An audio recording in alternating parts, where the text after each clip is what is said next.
Gospel Sound and Vision presents Benny Reforms. Story by Bernard H. Norris, drawings by Jessie Weir, music by Brian Guthrie, titles by Len Gambling. Benny is a little lad, about 10 years or so, and even though not very bad, he isn't good, you know. A chunky British schoolboy with rosy cheeks complete, his hair is never tidy, his socks down by his feet. He doesn't cause the trouble or do things which are wrong. He simply happens to be there to help it all along. He's got such good intentions. It really seems so sad that all his finest efforts never make folk glad. One morning he was worried as he woke up in bed. Last night he'd been in trouble. He wished that he were dead. His mother had been cross with him. His father'd smacked him too, then sent him early up to bed. Poor Benny felt so blue. "I know what I'll do," he said. "I'll try and make them glad. I really will try and reform. I'll start by helping Dad." He washed himself and cleaned his teeth. He even combed his hair. Then, smart and neat and tidy, he started down the stairs. The front door stood wide open. The mail was on the floor. He squatted down to pick it up, just beside the door. He didn't know his father had stepped outside the door to fetch the milk in from the step. He'd not seen Ben, that's sure. Slap-a-bang, co-wallop crash. What the, where the, why? Dad had tripped because of Benny. Benny heard his sigh. "I'll go and help my mother," Benny thought inside. He went into the kitchen. Mother saw and sighed. "Now, what have you been up to? What was all that row?" Mother looked at Benny. "Come on, tell me now." "Well, I was helping Father by picking up the post, and now I've come to help you. What can I do first?" He hurried to the sink and started washing up the things. And as he washed the dishes, he made an awful din. He smashed a plate, 2 saucers, and handles off 3 cups before his mother stopped him. "Thank you, that's enough." "Shall I wash the floor now?" Benny gaily asked. He'd flooded the floor around the sink. "I'll do any task. It really is no trouble. I don't mind what I do. I want to make you happy. That's why I'm helping you." He pulled the cloth down from the shelf with a mighty heave. He smothered his mother with flour, himself with dried tea leaves. Father came in to wash his hands. "My goodness, what on earth has happened here?" Ben gave a smile. His father showed no mirth. "Get out," Dad hissed. "Get in the bath. Get rid of all that stuff. And when you've finished, go on out. Of you I've had enough. You've tripped me over, smashed the milk, and messed the kitchen up. I just want to be rid of you. Yes, and Asp the pup." Now, Benny has a dog called Asp. She's got this funny name because they say she's all spare parts. I know it seems a shame. She's very loyal and faithful and patriotic too, and such a pal to Benny in all he tries to do. She isn't any breed of dog that you or I could spot. She's just a mixture of them all, so Asp's the name she's got.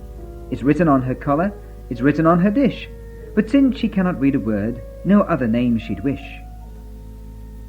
Poor Benny got himself clean, and then he looked around. "I'll polish up the bathroom without a single sound." He found the tin of polish, whitener it seemed. "Why, this will do just splendidly," Benny gaily beamed. Benny hadn't read the label, whitener for shoes. It really was a big mistake, that tin of stuff to use. He used a red face flannel to put the polish on, and used the lovely white bath towel to polish till it shone. Benny didn't realize the polish had just been transferred to the big white towel from the small white tin. He'd put it on the bath and then he'd wiped it off again. The bath and basin shone, but oh, the towel, what a shame. Because the towel was white, of course the polish didn't show. But when Dad had his bath and dried himself, he looked like snow. "Ring the doctor, someone. I won't live through the night. What's happened to me? Look at me. I've turned all snowy white." Mother helped poor Father to know he was okay. "Now just you go on out with your golf clubs, have a play." Then Benny heard his mother grumble about Asp's dirty paws. The dog was treading mud around everywhere indoors. So Benny thought, "Now this is good. I'll really be a help. I'll wash her feet." So he grabbed Asp, but Asp let out a yelp. It wasn't quite as easy as Benny thought it'd be. He tried to get her in a bowl, but Asp thought differently. She splashed and sloshed and wriggled, her paws she wanted dry. Poor Benny had to give up, but at least he'd made a try. Crumbs, I'd better wash the floor, Benny thought, because by all the mess around here you'd think I washed a horse. Asp trotted off triumphant, except her paws were wet. Benny never dried them, only got them wetter yet. It wasn't very funny. It wouldn't make Ben glad, and if his mother found out, poor Benny would be sad. Everywhere that Asp went, she left a squelchy trail, and every corner she went round, she sprinkled with her tail. She rubbed against the curtains, she rolled upon the floor. The carpet soon was soaking wet when Mum came in the door. "What's all this water doing around the place? Come out here now, Benny. Come on, show your face. What have you been up to? What's been happening?" Benny tried to tell her, but Mother's face was grim. Poor old Benny wasn't doing very well at all. "This Reformation business isn't going very well. I'll just make one more effort," he thought as Mum went out to do some extra shopping. "Dad's gone. No one's about. I'll go and cook the dinner. That will be a surprise. And when I put it on the table, just you see their eyes." Benny peeled potatoes like someone carving wood. Asp ate up all the peelings. She thought they tasted good. He started frying chips and then some eggs and sausages, and then to make some custard put some milk upon the gas. The chips were sizzling nicely. The sausages looked fine. The eggs were fried just to a treat. He'd have it done in time. "Now what's for sweet? A tin of fruit? Oh no, a nice banana." He unzipped some, then sniffed. "Oh, crumbs! The milk has all boiled over." He grabbed a cloth and wiped the stove, while Asp licked up the floor. She thought the milk was smashing, and looked around for more. Ben quickly put the sausages and eggs on one big plate, with all the chips. It was piled up. Oh dear, the garden gate! Mum and Dad walked up the path as poor old Benny tried to clear the air of scorching from the saucepans burned inside. As he picked up the handle, the bottom dropped right out. He hadn't turned the gas out yet. There'd be a row, no doubt. He lost his nerve and panicked. He put the saucepan back, but being agitated, he jogged the plate he'd stacked. It quickly rocked from side to side, and then began to wobble. Benny saw it just in time. "Oh dear, I am in trouble." He went to turn to stop it, but he just didn't see that Asp had licked the floor so much she'd made it slippery. Whiz! He slipped and skidded. The plate shot in the air. Eggs and chips and sausages all landed on his hair. He slithered to the floor with chips all around the place. A sausage slid right down his neck. An egg fell on his face. Asp barked with excitement and started in to lick Benny's face, all full of egg. She was so very quick. She snuffled up the sausage and started on the chips. Most everything was eaten in less time than a wink. Asp just beamed at Benny. Her heaven had begun. She thought that cooking dinner had never been such fun. She licked her lips and sniffed around, but not a thing she'd missed, and so with satisfaction Benny's nose she kissed.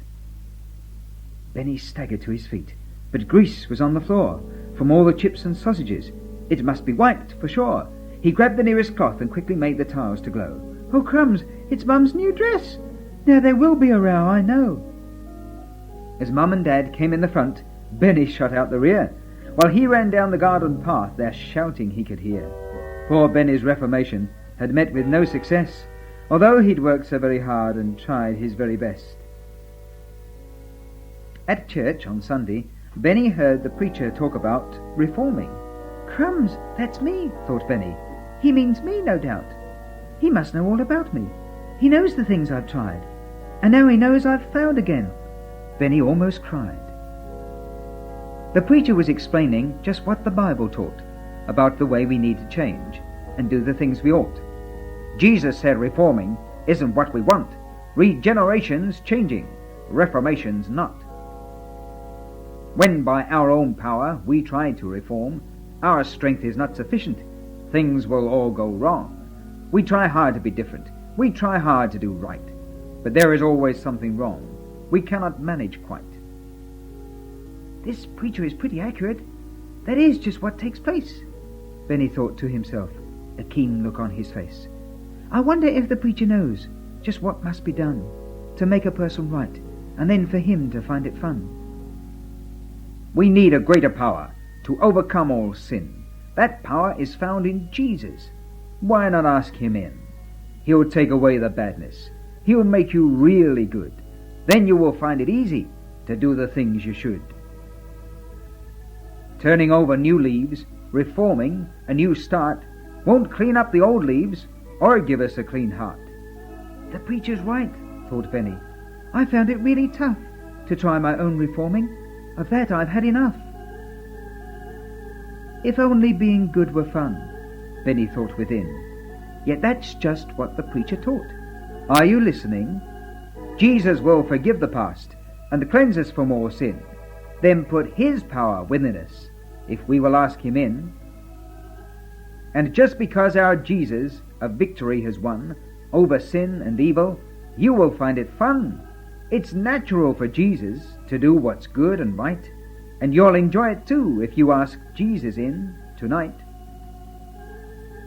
And you know you're a sinner. You know you're not right. You know you need Jesus. You need the Lord tonight. So pray to Jesus now, friend.